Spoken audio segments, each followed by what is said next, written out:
오늘 교회 창립 기념주일을 맞이하는 우리에게 소망을 주시고 또 우리 교회와 각 가정이 약속으로 붙잡아야 할 그런 내용이 있는데, 그것은 오늘의 메시지 주제인 믿음의 세대 계승에 관한 내용입니다. 2주 전에 우리가 함께 살펴보았던 그 느헤미야와 함께 예루살렘의 성벽을 재건하는 역사에 다양한 배경, 다양한 신분의 사람들이 함께 참여한 모습 가운데 오늘 주제와 연관된 특별히 중요한 그룹이 있었습니다. 느디님 사람들, 3장 26절에 나왔던 그 느디님 사람들이 성벽 중수에 동참했다는 사건입니다. 느디님 사람들은 성전의 종들입니다. 성전 노비입니다. 성전에서 제사에 쓰이는 장작을 패어다 공급하고 모든 필요한 물을 길어다가 공급하는 그런 직분을 수행했습니다. 여호수아가 그 가나안을 정복하던 시대에 속임수로 화친 조약을 맺었다가 그 죄로 인하여 저들이 저주를 받고 평생 동안 제단에서 섬기는 그 종으로 그렇게 살게 되었습니다. 그런데 제단에 땔감을, 나무를 갖다 대고 화목을 갖다 대고 필요한 성전에 물을 길어다 대는 성전 노비의 일을 하다가 저들이 여호와 신앙을 가지게 되었습니다.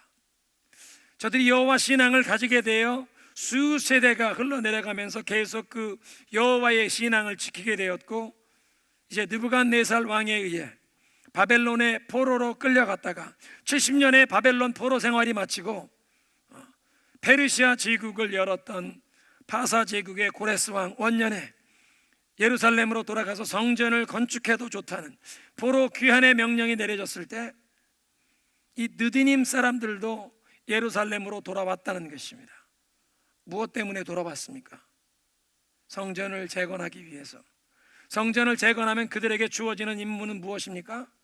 성전 노비입니다. 장작을 패어다가 공급하고 물을 길어다가 공급해야 하는 고되고 힘든 일밖에 없었습니다. 그런데도 여호와의 성전에서 힘들고 고된 일을 하더라도 여호와의 성전 안에 머물며 여호와의 분깃을 누리기를 원하여 저들이 다른 백성들과 함께 예루살렘으로 돌아왔다는 것입니다. 그 자손들까지도 여호와 신앙을 전수받았다는 것입니다. 참된 믿음은 이와 같이 항상 다음 세대에 대물림 되어야 하는 줄로 믿습니다. 그 느헤미야가 이끌었던 예루살렘 성벽 재건의 역사를 살펴보면 함께 참여했던 이 수많은 사람들의 이름이 명단이 기록되어 있는데 그들의 가정 배경과 함께 기록되고 있습니다. 각 지방의 이 지도자들의 아들 세대가 참여한 것을 기록하고 있습니다. 느헤미야 3장의 본문을 보면 성벽 재건 역사에 동참한 각 지방의 그 다스리는 통치자들의 이름이 열거되는데 누구의 아들이라 그렇게 기록됩니다. 어떤 사람들은 그것이 유대인들의 이름 표기 방식이라, 특별히 바벨론 포로 시대 이후에 누구의 이름을 표현할 때 누구의 아들, 아무개의 아들 누구. 예를 들면 우리가 잘 아는 영화 벤허의 주인공의 이름은 주다스 벤허. 벤, 아들이라는 뜻입니다. 허, 훌의 아들 유다, 주다스 벤허. 그런데 구약시대에 보면 수많은 유대인들의 이름이 그냥 자기의 이름으로 아브라함, 이삭, 야곱으로. 오늘 이 성경 본문인 느헤미야 3장에도 예루살렘 성벽 재건에 참석했던 한 사람의 이름, 그냥 그 이름 그대로 기록된 경우도 있습니다. 23절에 보면 그 다음은 베냐민과 핫수비, 자기 집 맞은편을 중수했다. 베냐민이라는 사람, 핫수비라는 사람, 그 이름이 그대로 기록되었습니다. 그런데 많은 인물이 누구누구의 아들 아무개라는 형식으로 기록됩니다. 15절에 미스바 지방을 다스리는 고로세의 아들 살룬이라. 지금 현재 다스리는 사람의 이름은 살룬인데 그 아버지 골호세가 함께 거론되고 있습니다. 16절에 벳술 지방을 다스리는 자하스북의 아들 느헤미야라. 18절에 그 일라 지방 절반을 다스리는 자 헤나닷의 아들 바베라. 고대 사회에서는 신분과 가업이 가문 안에서 세습이 되었습니다. 그러니까 어떤 지방을 다스리는 누구의 아들 아무개라고 소개하는 경우에 대개는 그 아버지가 다스리던 그 지위와 권세를 아들이 대물림 받았을 것입니다. 느헤미야가 페르시아 제국의 황제의 임명을 받아서 예루살렘 총독으로 부임했을 때는 포로들이 예루살렘으로 귀환한 지 93년 차였습니다. 그러니까 각 지방을 다스리는 누구의 아들 아무개가 그 예루살렘 성벽을 재건하는 일에 함께 느헤미야와 동참했다고 하는 그 경우에 그 어느 지방을 다스리는 자는 아마 지난 90년이 지나는 세월 동안 먼저는 아버지가 그 지방을 다스리는 통치자가 되었고, 세월이 흘러가는 동안 아들이 그 지역의 유력한 세도가로서 실효적인 통치권을 계승하고 페르시아 제국의 중앙정부에서 파견한 그 총독과 관계를 계속하면서 한 지역을 다스리는 촌장, 시장, 군수의 역할을 계속 행사했을 것입니다. 부귀 영화를 누리는 권세자의 아들들, 이 재벌 가문의 아들들이 열심히 일하기보다는 일찍부터 향락에 빠져서 방탕한 생활을 하면서 무리를 믿고 또 자기 가문의 그 힘과 영향력을 믿고 타인에게 함부로 대하고 예의에 벗어난 행동을 하면서 좋지 못한 소문과 사회의 이 지탄의 대상이 되는 경우를 우리 주변에서 많이 보아왔습니다. 미국 사람들까지 잘 알고 있는 그 코리안 에어라인 뉴욕의 존 F 케네디 공항에서 땅콩 회항 사건, 창업주 가문의 딸이 그런 일을 했다고 조중훈 회장이 온 국민 앞에 잘못했습니다, 딸을, 우리 여식을 잘못 키웠습니다, 사과하는 일이 일어났습니다. 하나그룹의 김승현 회장의 아들이 아버지의 힘을 믿고 술집에서 난동을 피우다가 지금 현재 실형을 살고 있습니다. 동남아 출장에서 돌아오던 한 기업가의 아들이 술에 취해서 기내에 난동 부린 사건. 한국 사회에서는 요즘 돈과 지위가 있는 집안 사람들의 갑질을 아주 강하게 질책하고 있습니다. 그런데 느헤미야 3장에 있는 말씀을 보면 이 각 지방의 세도가의 아들들이 아버지의 권세와 이 재력을 이어받은 지방의 세도가 2세대로서 안주할 수 있었는데, 향락을 즐길 수 있었는데, 그렇게 하지 않고 발벗고 나서서 힘들고 어려운 예루살렘 성벽 재건하는 일에 함께 헌신하며 동참하고 있었다는 것입니다. 그렇게 각 지방의 지도자의 아들 세대만 참석한 것이 아니라 일반 백성의 아들 세대도 참석하고 있습니다. 20절에 보면 삿배의 아들 바룩이라, 25절에 우세의 아들 발랄이라, 30절에는 살랍의 여섯째 아들 한운. 살랍의 여섯째 아들 한운 같은 경우에는 그 유대인 이름 표기식이라고 한운 벤 잘랍 이렇게 얘기할 수 없습니다. 여섯째 아들이라고 특별히 밝히고 있습니다. 아들 세대가 참여했다는 것입니다. 아들 세대만 아니라 손자 세대까지 참여하는 것을 보고 있습니다. 21절에 보면 학고스의 손자 우리야의 아들 무레못이라, 23절에 보면 아나냐의 손자 마세의 아들 아사랴라. 예루살렘 성벽을 재건하는 일엔 아사랴라는 사람이 참여했는데 그의 아버지 마세야, 그 할아버지 아나냐의 이름이 함께 거론되고 있습니다. 왜 그렇습니까? 할아버지의 신앙을 아버지가 이어받고 아버지의 신앙을 그 아들이 이어받아 이 3대째 신앙의 유산이, 하나님을 향한 충성과 헌신이 힘있게 대물림 되었다는 뜻입니다. 얼마나 소망이 넘치는 믿음의 공동체의 모습입니까? 제가 93년 5월에 필라델피아에서 목사 안수를 받은 노회가 열렸던 예배당이 기억이 납니다. 필라 영락 장로교회였는데요, 필라델피아 시리의 조금 북쪽에 앰블러라는 곳에 있는 필라 영락 장로교회, 돌 예배당으로 멋지게 짓고 앞엔 파이프 올겐이 있었습니다. 사실은 백인들이 한 200명 들어가는 규모의 아담한 규모의 돌로 예배당을 건축하고 파이프 올겐을 이렇게 들여놓은 훌륭한 예배당이었는데, 세월이 흘러가면서 노인들만 남게 되어서, 백인 노인들만 얼마 남지 않게 되었을 때 그 건물을 한국 장로교회, 한인 교민들 장로교회 회중에 단돈 $1에 넘겨주었습니다. 한국 장로교회 그 이민교회엔 축복된 일이었지만 그 교회를 처음 돌예배당을 건축하고 파이프 오르겐을 교회에 들여놓았던 그 백인 교회 역사에는 슬픈 일입니다. 우리 교회는 소망이 있는 교회입니다. 2세 교육부가 부흥하고 있습니다. 어린이들이 막 뛰어다녀서 때로는 2부 예배 끝나기 전에 막 뒤에 어린애들이 뛰어다닌다고 2부 예배 참석하시는 제일 뒷자리에 앉아 계신 장모님, 집사님들이 조금 불편해하십니다. 그러나 이 어린 자녀들이 뛰어다니는 것, 소란스러운 것이 아니라 우리 교회의 미래, 장래가 있는 줄로 믿습니다. 본당의 뒤에 이 잠옷실을 새롭게 단장했습니다.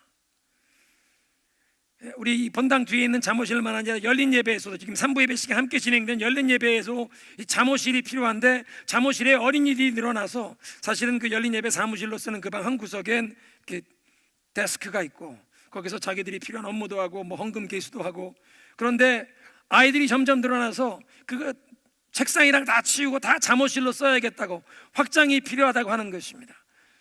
열린 예배에 올해 안에 태어난 어린아이들만, 베이비만 7명이 기다리고 있습니다. 열린 예배 영어권 2세 열린 예배 부서의 유년주일학교 학생들이 48명입니다. 열린 예배 우리 영어권 2세 아이들이 아닙니다. 학부형들입니다. 우리 한어권 회중에 있는 어린이 교회학교 자녀만큼 열린 예배에 이제 어린 자녀들이 많아졌습니다. 이 3부 예배 시간에 유아부가 너무 부흥해서 그 유아부 작은 교실 안에 지금 TV로 예배 드리고 계신데, 앞으로는 우리 유아부실에 계신 어머니 아버지들께서 엄마든 아빠든 한 분만 계시고 다른 분은 본당에 오셔서 함께 예배 드리시고, 앞으로는 그냥 자녀들 거기에 선생님께 맡기시고 엄마 아빠들은 본당에 함께 오셔서 예배 드리셔야겠습니다. 유아부 교실이 너무 좁다는 것입니다. 중요한 것은 이렇게 성전과 교육관을 건축한 우리 이민 1세대의 믿음과 헌신을, 이 희생적인 헌신을 우리의 2세, 3세대가 대물림 받아야 할 줄로 믿습니다. 2세, 3세의 자녀들도 주의 몸된 교회를 위해 봉사하고 희생하고 헌신하는 이 믿음을 배워야 한다는 것입니다. 잔치상을 다 차려주는 것이 아니라 저들도 땀 흘리고 눈물로 기도하고 희생하면서 주님을 위해, 주님의 몸된 교회를 위해, 복음을 위해 헌신할 수 있는 기회를 주어야 한답니다. 그렇게 봉사하라고 저들의 봉사할 자리로 불러내야 한다는 것입니다. 이민 1세대가 새벽 기도하고 철야 기도하고 금식 기도하면서 11조 생활하고 건축 헌금하고 선교 헌금하고 구제 헌금하고 여러 가지 하나님 앞에 힘을 다해 재정적으로 헌신한 것뿐만 아니라 시간을 내어 몸으로 교회에 나와 땀 흘려 봉사하며 주님을 위해 봉사했던 것처럼 우리의 2세, 3세들도 주의 나라와 복음을 위해 힘껏 헌신하고 정말 주님 앞에 바치고 나누고 섬기고 그렇게 하나님 앞에 쓰임받는 기쁨을 경험하게 되어야 할 줄로 믿습니다. 하나님께서는 당신의 선택하신 백성들에게 축복의 언약을 주시는데, 그 언약의 말씀을, 그 언약을 받는 세대만 아니라 그들의 자녀들에게까지도 이 언약을 주신다고 말씀하십니다.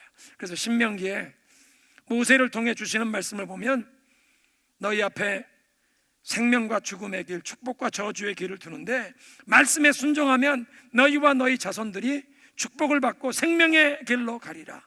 그런데 하나님의 말씀에 불순종하고 우상을 섬기며 나아가면 그것은 죽음의 길, 저주의 길, 하나님의 심판과 징계가 임한다 말씀하십니다. 아브라함에게 주신 언약을 기억해 보십시오. 창세기 17장 7절인데요 내가 내 언약을 나와 너와 네 대대 후손의 사이에 세워서 영원한 언약을 삼고 너와 네 후손의 하나님이 되리라. 언약을 주시는데 아브라함에게만 아니라 너와 네 대대 후손에게 내가 너와 네 후손의 하나님이 되리라 말씀하십니다. 그래서 이사야 선지자를 통해서 그리스도 안에 우리 모두에게 주시는 약속인데요, 이사야를 통해 예언하신 예수 그리스도 안에 있는 언약입니다. 이사야 59장 20절인데요 여호와께서 가라사대 구속자가 시온에 임하며 야곱 중에서 죄가를 떠나는 자에게 임하리라. 여호와께서 또 가라사대 내가 그들과 세운 나의 언약이 이러하니 곧 네 위에 있는 나의 신과 내 입에 둔 나의 말이 이제부터 영원토록 내 입에서 떠나지 아니하고 내 입에서와 내 후손의 입에서와 내 후손의 입에서 영원토록 떠나지 아니할 것이나 나 여호와의 말이니라. 하나님의 신, 하나님의 말씀을 그 백성에게 두시는데 그 백성의 입뿐 아니라 그 백성의 후손에게, 그 후손의 입에서도 떠나지 않게 하신다고 말씀하십니다.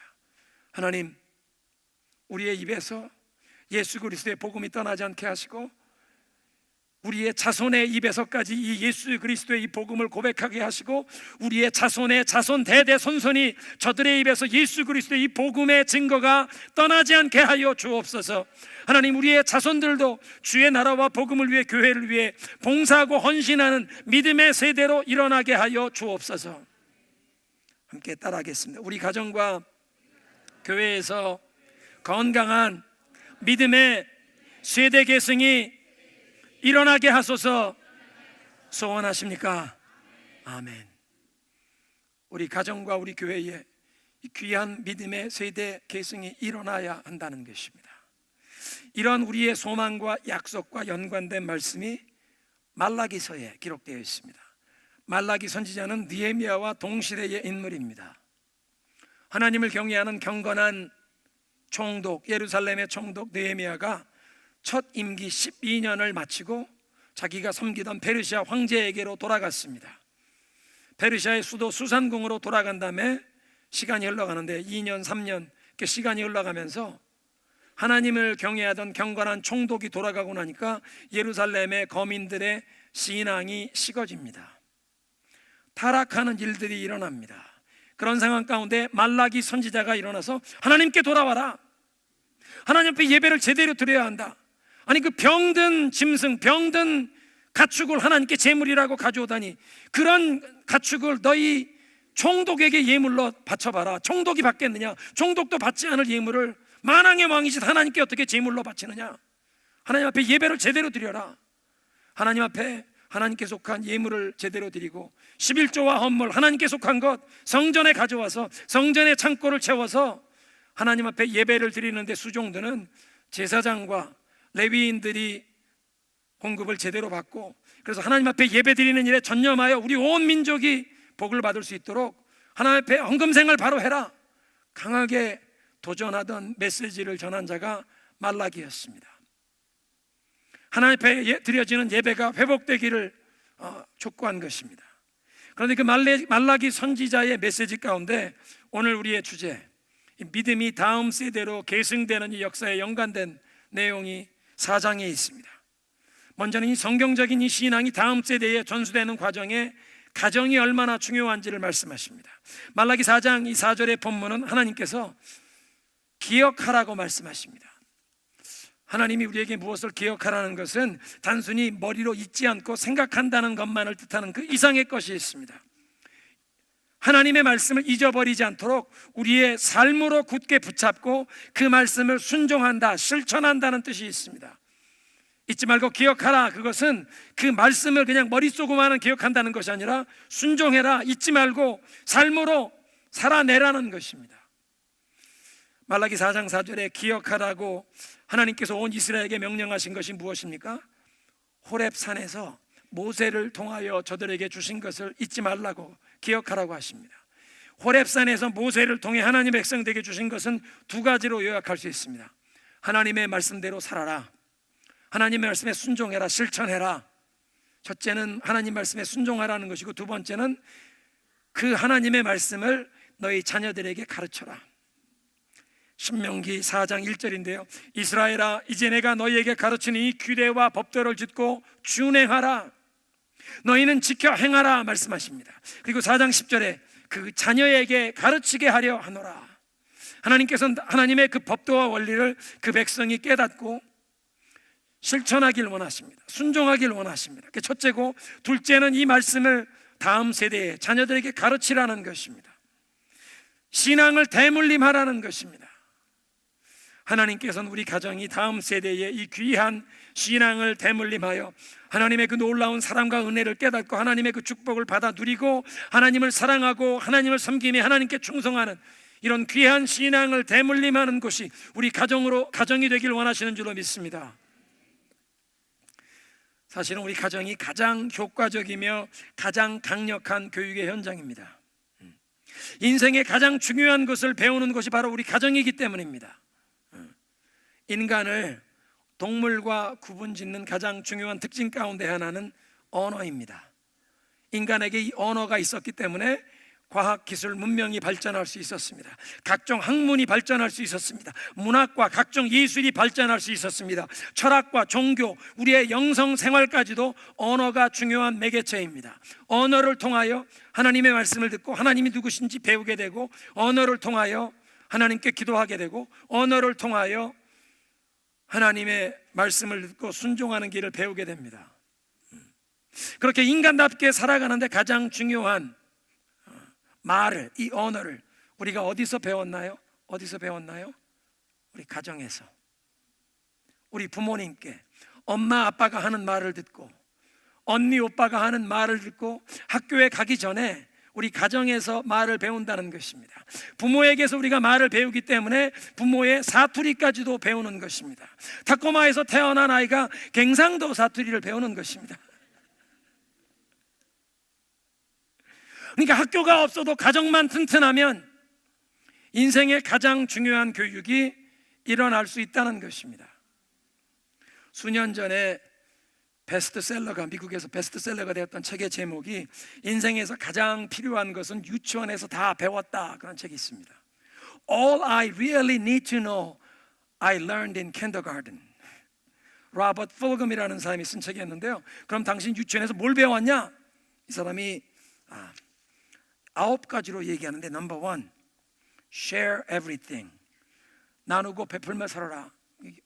아이들이 유치원에 가면 share your toys. 너 장난감 혼자 끼고 있지 말고 서로 나누어 함께 놀라는 것입니다. 넘버 2, play fair. 반칙하지 말고 공평하게 정당하게 대인관계 하라는 것입니다. 세 번째는 don't hit people. 사람 때리지 말라, 다른 사람 괴롭히지 말라는 것입니다. 넘버 4, put things back where you found them. 처음에 있던 제자리에 돌려놔라. 넘버 5, clean up your own mess. 내가 어지럽힌 건 네가 치워라. 6번째, don't take things that aren't yours. 자기 건 아니면 손대지 말아라. 넘버 7, say you are sorry when you hurt someone.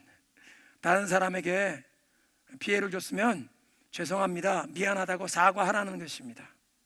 넘버 8, wash your hands before you eat. 음식 먹기 전에 손 씻어라. 넘버 9, flush. 화장실 사용 후에 꼭 물 내려라. 그러니까 인생에 모든 꼭 알아야 할 것 다 유치원에서 배웠다. 그런데 사실 정확하게 따져보면 인생의 가장 중요한 것은 유치원에 가기도 전에 우리 가정에서 다 배우는 것입니다. 사랑하는 법, 사랑을 받고 사랑을 주는 것. 어머니의 사랑을 받으면서 배웠습니다. 사람을 용납하고 허물과 잘못이 있어도 용서하는 것, 위로해주고 격려하는 것. 어머님, 아버지에게 배우는 것입니다. 엄마, 아빠에게 배우는 것입니다. 거짓말하지 마라. 사람은 정직해야 한다. 학교 가기 전에 우리 부모님께 배우는 것입니다. 때로는 눈에서 그냥 달깃돈 같은 눈물이 나도 회초리로 매 맞아가면서 다시는 거짓말하지 않을게요. 그렇게 매를 맞아가면서라도 부모님께 배우는 것입니다. 거짓말하지 말거라. 인생에 실패하고 쓰러질 때 그냥 엎드러진 자리에 그냥 있지 말고 다시 일어나 노력해야 한다. 또 시도해야 한다. 7전8기의 자세를 누구에게 배웠습니까? 부모님께 배웠습니다. 우리 가정에서 처음 자전거 타는 거 배울 때, 자전거 태우는 거 배우기, 걸음마를 배울 때 배웠습니다. 한번 넘어져도 다시 또 일어나서 걷는 것을 시도하는 것입니다. 일어나서 걸으라고 부모님이 격려해 주시는 것입니다. 그래서 넘어져도 그 쓰러진 자리에 그냥 머무는 것이 아니라 또 일어나서 시도해라. 인생의 7전8기의 자세를 부모님께 배운다는 것입니다. 그러니까 인생의 가장 중요한 교육이 가정에서 일어난다는 것입니다. 그러니까 하나님의 백성답게 사는 법도 그 신앙 교육의 가장 중요한 것도 우리 가정에서 이루어지는 것입니다. 그래서 하나님께서는 가정을 중요하게 여기십니다. 축복과 저주가 가정 단위로 이루십니다. 하나님께서는 구원도 가정 단위로 경험하기를 원하십니다. 사도행전 16장에 그래서 사도 바울이 그 빌립보 감옥의 간수장에게 얘기합니다. 주 예수를 믿으라. 그래야면 너와 네 집이 구원을 얻으리라. 너만 구원받는 것이 아니라 네 집안이, 온 가문이 구원을 받으리라. 말라기 4장은 그래서 이렇게 다음 세대에게 신앙을 전수하는 데 가장 중요한 기관인 가정 안에서 부모 세대와 자녀 세대의 이 관계가 회복되는 가정의 회복의 약속을 말씀하십니다. 여러 가지 원인에서 아픔과 상처를 주고받으면서 부모와 자녀 간의 마음 문이 닫히고 벽이 쌓이고 부모와 자녀 간의 관계가 멀어진, 소원해진 그런 관계의 회복이 필요한 상황에서 하나님의 은혜로 아버지의 마음을 그 자녀에게로 향하게 하시고 자녀들의 마음이 그 아버지께로 향하게 되는 놀라운 회복의 약속을 말씀하십니다. 그리고 아버지의 마음이 자녀에게로 돌이키고 자녀의 마음이 그 아버지에게로 돌이키는 이 가정의 회복이 없으면, 이 말라기 4장 6절에 있는 말씀 보니까 그 땅에 저주가 임한다, 두렵건대 저주가 임한다고 말씀하십니다. 왜 그렇습니까? 육신의 아버지와의 관계에서 마음에 담을 쌓고 사는 자녀들은 많은 경우에 하늘 아버지와의 관계에도 담을 쌓게 됩니다.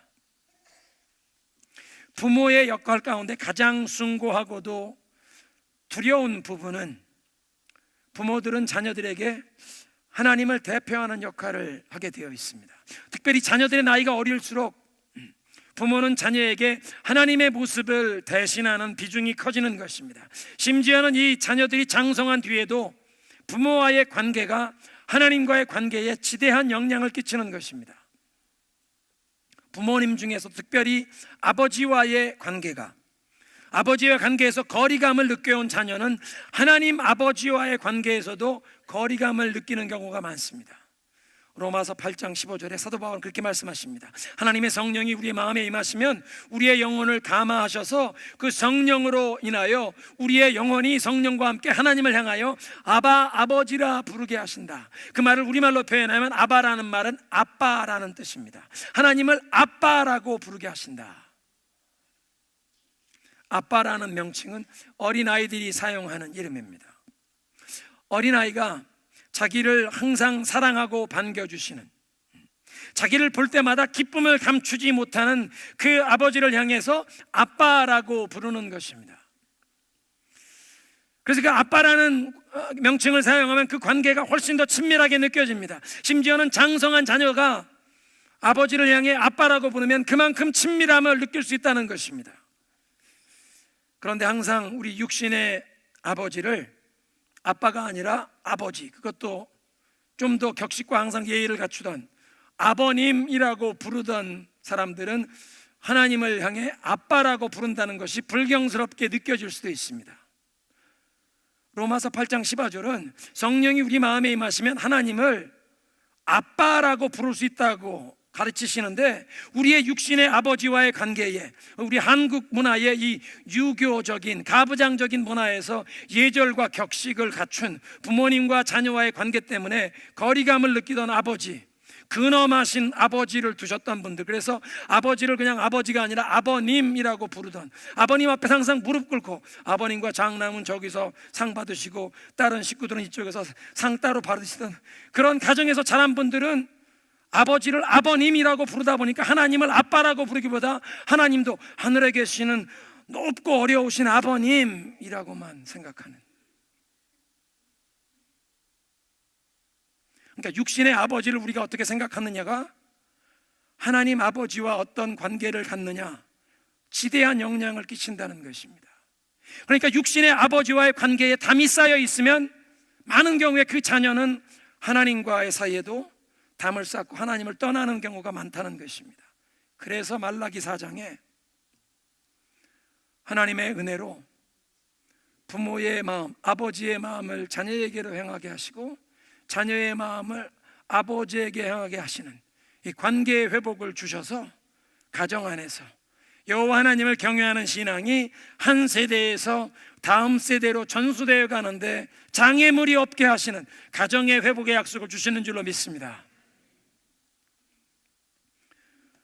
자녀들의 마음 가운데 부모님과의 사이의 마음의 벽을 가지고 이 관계의 막힘 때문에 저주가 임하는 것을 벗어나는 가정 회복의 역사가 예수님의 은혜로 우리가 개인과 가정에 임해야 할 줄로 믿습니다. 그리고 아버지와 자녀들과의 관계 회복의 역사는, 부모와 자녀들 간의 이 관계 회복의 역사는 먼저 주님께서 부모된 우리에게 말씀하십니다. 무덤 앞에 놓인 돌을 옮겨 놓아라. 사람들이 무덤에 입구를 막았던 돌을 옮겨 놓을 때 예수님께서 죽었던 나사로를 불러내셨던 것처럼 우리 부모 세대가 지난날 우리의 허물과 실수와 우리의 죄악을 뉘우치며 그 무덤 앞에 놓인 돌을 옮겨 놓을 때 무덤 안에 죽음과 절망과 후회와 수치에 사로잡혀 살아가는 그 어둠 가운데 거한 우리의 자녀들에게까지도 저들을 불러내시는 예수 그리스도의 말씀이 임할 줄로 믿습니다. 돌을 옮기는 것은 우리 부모 세대의 책임이요, 죽은 자를 살려내시는 역사는 예수님께서 감당하실 줄로 믿습니다. 오늘 말씀을 읽겠습니다. 느헤미야와 함께 그 예루살렘의 무너진 성벽을 다시 건축하는 그 백성들의 명단에서 느디님 사람들만 아니라 수많은 가문의 아들 세대가, 손자 세대가 함께 참여한 모습을 보면서 믿음이 한 가문 안에 다음 세대로 계승되어야 하는 역사를 보았습니다. 하나님, 우리 후손들도 하나님을 향하여 헌신하며 충성하는 믿음의 세대로 일어나게 하여 주옵소서. 우리 가정과 교회에서 이 귀한 믿음이 다음 세대로 계승되게 하여 주옵소서. 말라기에 약속하신 아버지의 마음을 그 자녀들에게 행하게 하시고 자녀들의 마음이 아버지에게 행하게 되는 우리 가정 안에 관계 회복의 역사가 일어나서 하나님의 은혜 가운데 우리 가정 안에서 이 아름다운 믿음이 다음 세대로 대물림되며 온 가문이, 온 교회가 함께 하나님께 충성하며 섬기는, 하나님께 쓰임받는 그런 교회와 가정이 되게 하여 주옵소서. 우리 이런 마음의 소원과 기도를 찬양으로 올려드립니다. 온전케 되리.